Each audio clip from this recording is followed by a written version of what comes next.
Hierafrom pride. Metadictions and bellies. To the sinisters.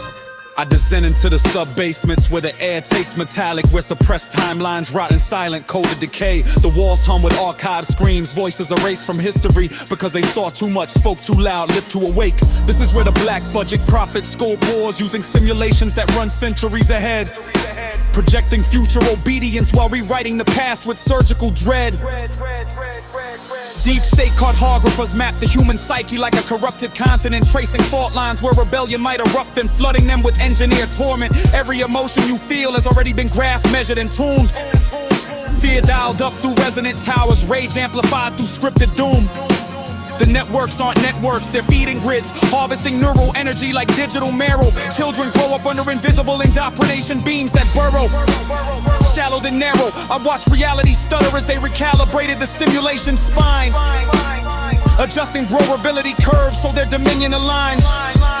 Every coincidence is a fingerprint, every disaster a restricted sign. You think that's dark? I've been inside the chamber of zero-point control, a sanctum carved from black alloy older than human soul. There the overseers operate machines that bend existence like molten coal, flipping gravitational fields to sculpt events with their room and gold.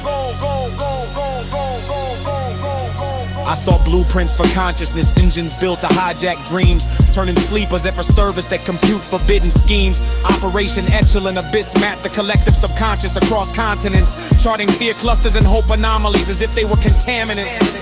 Black ops linguists forged thought viruses disguised as slang, seeding entire cultures with phrases shaped to trigger emotional pang. They monitor your heartbeat through quantum dust in the air, tracking stress signatures to decide who becomes target or spare. And when someone awakens, when their mind pierces the veil, the system responds instantly. Glitches in electronics spare them signals on every rail.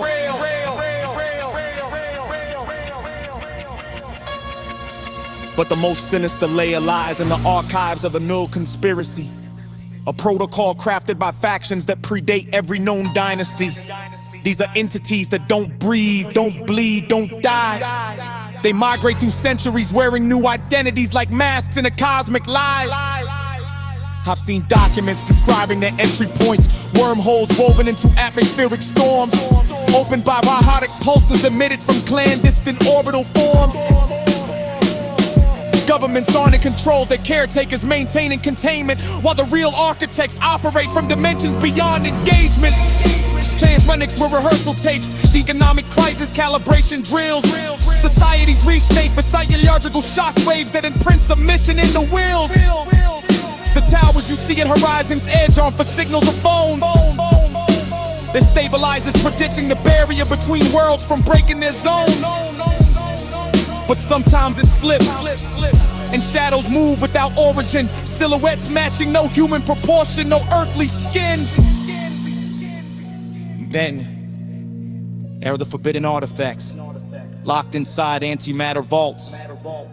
Objects recovered from impact sites where physics fractures and reality halts. One artifact, the black ovoid, emits a hum that relingers memory, causing researchers to forget their own faces, their past, their destiny. Another, the glass helix, generates spectral aims that whisper directives, feeding instructions into neural tissue like parasitic incentives. Every scientist who studies them eventually vanishes. Their identity's overwritten by data that expands then vanishes. Their arcs are on a sarf into a hollow shell. Captured logs suggest these artifacts communicate with the network beneath the earth. A lattice of ancient nodes emitting signals that swell into patterns predicting human birth, death, and worth. And governments kneel before these unknown frequencies, treating them as oracles guiding geopolitical tendencies. But the most forbidden truth is the Continuum Archive, a database containing alternate versions of your life. Every choice you didn't make, every timeline where you didn't survive. The elites access it to manipulate the present, tuning reality so outcomes obey their intent. They pull memories from parallel cells and insert them into citizens subtly, creating deja vu that nudges behavior predictably. Schools teach compliance, algorithms disguised as lessons. Religions anchor obedience through spiritual weapons. Your thoughts aren't private, they float through cubic clouds, digitally analyzed with the intensity of crowds.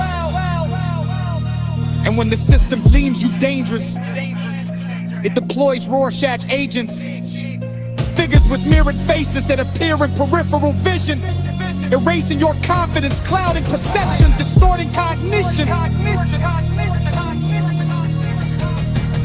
At the apex sits the pinnacle directive, the plan for the final reset. When social stability fails,